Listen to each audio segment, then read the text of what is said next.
Welcome to Bellman Woodworking and Designs with me, Brent Bellman. Today I'm going to try to make one of these, a decorative keepsake or jewelry box that is complete with storage on the inside. So let's check it out and see how you can make one of these yourself.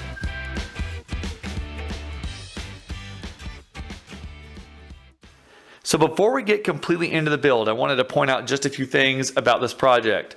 So the very first thing you can see is that it does have this little slidable tray in here that I thought was pretty awesome. This makes it so you can store anything underneath here, but then also have another level of support and storage right here on the top.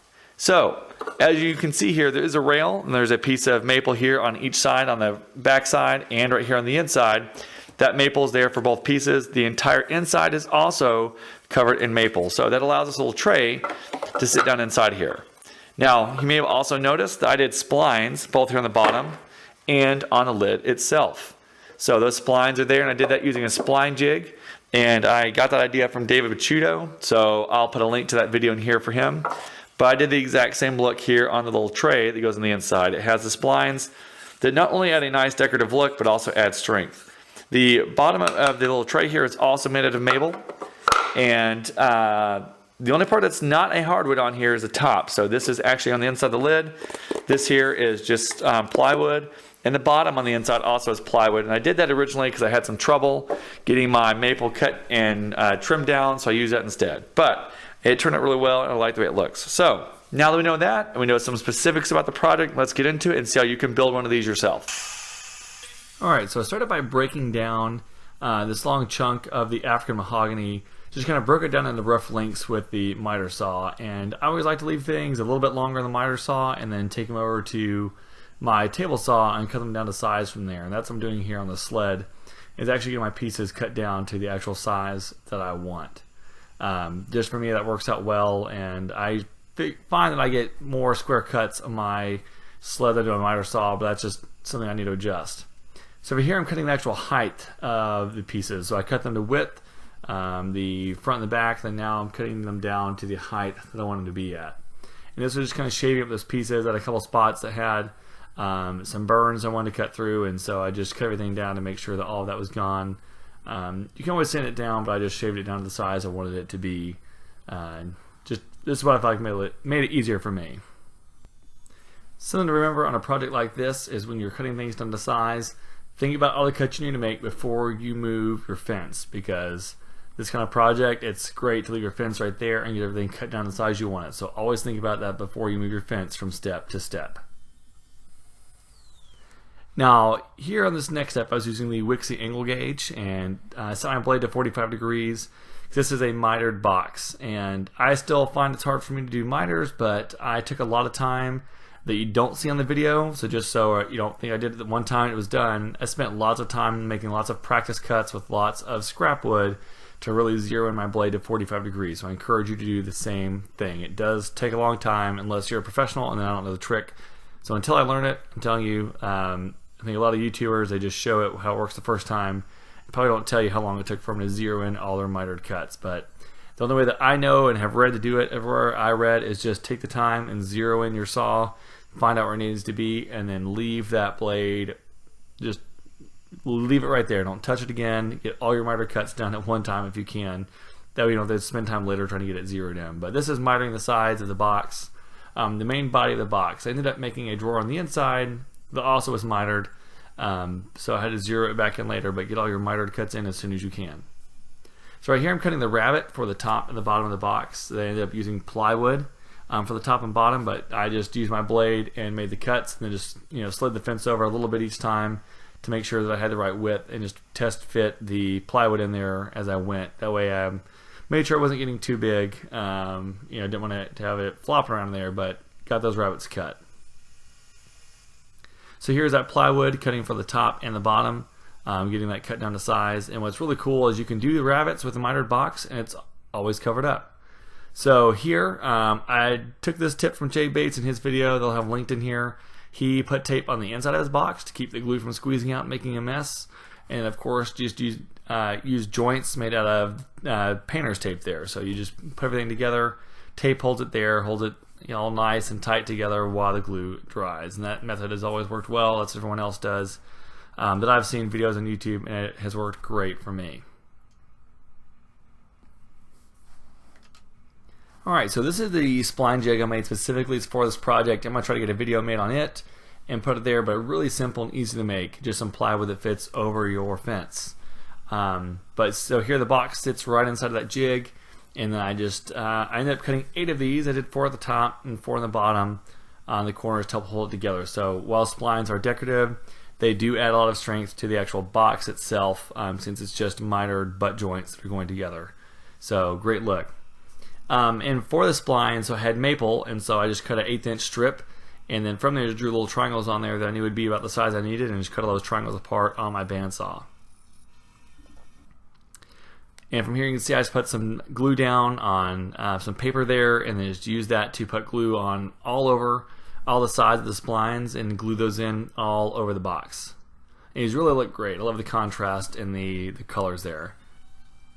Now a lot of people will use saws to chop these off flush. I don't have one of those nice saws that does that, so I just sanded everything down until it was flush. It took a little bit of time, but it worked out really well and worked for me. So once all that was done, it was time to cut open the box, and that's always a fun part. You get to see what it's going to look like as 2 pieces there. So I always just try really hard to make sure to hold that box flush against the fence, get a nice cut on there. And 2, you can see I've got a 0 clearance throat plate that I made just for this project, because the throat plate that comes on my bandsaw has a spot that's open in the back, so which is fine, but it just causes some flex. So I made this just so that way I didn't get any flex there.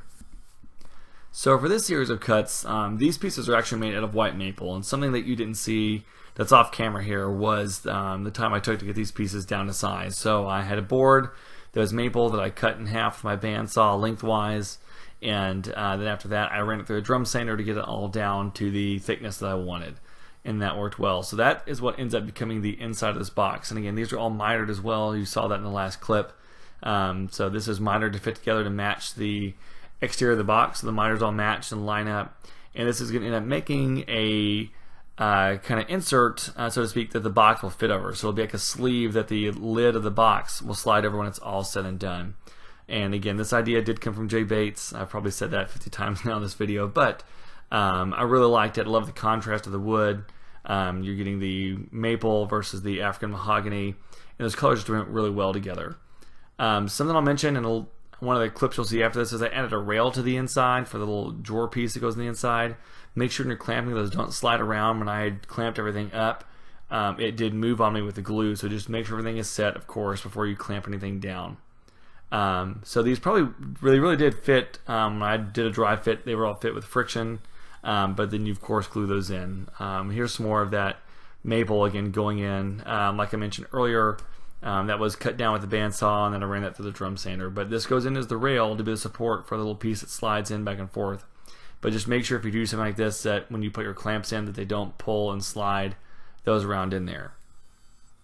So right here I'm making the little insert, I'm calling it a drawer, not quite sure what you want to call that, not really sure that it's a drawer, that would be the right name for it, but a piece that slides back and forth on top just to be a little extra feature in the box. So it's not just a box that's just one dimension, but it's got 2 levels to it to be able to put things in there. And like the beginning, leave your fence set, the other pieces cut, that way you have everything uniform. It just makes everything fit together a lot better. I had to cut rabbets for these as well, and on this piece I had some of the maple left over, so then I went and cut maple to go in there. But again, back to what I said about miters, that's where I had to reset that blade. So again, I did a lot of adjusting to get that blade set, to get the miter cuts to be the way I wanted them to be. So it looks like it just happens very quickly on the camera, but it took a lot of time to get that set up to match up there. And there's that maple, and then that is in the bottom. And then again, I did splines, and for this box too, I did it the same way. I taped it up and glued it all together and let it dry with the maple inside. Then went back and cut the splines, and then I put the splines made out of maple just like I did on the outside of the box. But that spline jig is really easy, but I'll have a video in the future about that, about how to make one of those. But there's lots of other videos of people doing that. This is the finish I use. It is deft. It goes in really quick and dries quick, and I did 3 coats of that all at the very end, and it turned out awesome. So here we have it. This is our final product, and I really enjoyed making this project. I hope it's something that inspires you for your next project. Really neat just to be able to take some wood that's a straight board or a couple straight boards and turn it into something that's a box. that then has got just a cool purpose and neat use for it. So I was really excited to make this. This was the first time I made a project like this. And I was inspired on this project both by two different projects, one by Jay Bates and the other one by David Picciuto. And I'll put links to both their videos down below if you want to check those out. So I'd seen Jay Bates had done a box like this that had the hardwood that stuck it from the top like this to make the lid fit on top. And there was another video by David Picciuto where he did a sponsored video for, I forget what it was. I know it was deodorant of some kind that he did for somebody, and he made a display box for them. But he had an idea with a tray that moved back and forth inside there, except instead of his moving side to side, the tray moved back and forth. So I really loved both those ideas and wanted to tie them together. So thank you, Jay Bates and David Picciuto. If somehow you come across this video, thank you for the inspiration. But again, I'll put those links down below. So really cool. If you're wondering about the wood here, so this is African mahogany that I bought at my local Rockler store. The interior is all maple, so this is white maple here on the inside, or hard maple I think they call it. The only parts that are not hardwood, the little tray here actually is all hardwood. Same with the splines. So the splines are maple. So same here, you've got the African mahogany. Actually the bottom of this little tray is hardwood. Got that all shaved down and ran it through the sander, got it the right size. On the lid, when I was doing the lid earlier, the lid is actually made out of plywood, well, the African mahogany, of course, with the splines, but the top is plywood and the bottom is plywood as well. This was the project where I really learned how to use my drum sander and was having some trouble at the beginning, but finally got it down towards the end where I can actually got the wood that I wanted shaved down here. So that's how I got these pieces. I started with some larger, almost about 1 inch thick maple, but I was able to cut it down on the bandsaw and run it through the sander and got it to be the size that I wanted. So that was learning for me on this project as well. So something, if you've watched this far, something that for me I struggled with, that if you have an idea, if you leave a comment below, I would appreciate it. Man, I have super respect for people that do 45-degree miters and make them seamless. I worked for a long time to try to tune in my table saw right to 45 degrees, and man, that's difficult. So if you know any cool videos, good websites, blogs, something, feel free to leave a comment down below, because I'm sure there's someone else out there that's saying, how do you do that? How do you get those just perfectly tight miters on there? So if you know that, drop a comment down below. That would be awesome. So I do hope this has inspired you for whatever next project you're going to do. I know I was inspired again by Jay Bates and David Picciuto. They inspired me to do this. Hopefully this inspires you to do something as well. So, you know, if you like this video, I ask that you would give it a thumbs up. Also, if you like my video and you check out other videos on my channel and you like those, hit that subscribe button down below and you get notifications to other videos that I'll put out later on as well. So, thank you for watching. I appreciate it. Feel free to share this video out with anyone that you know of that might be interested or might be looking for a project to do themselves. So again, thanks for watching, and until next time, keep learning, be safe, keep building.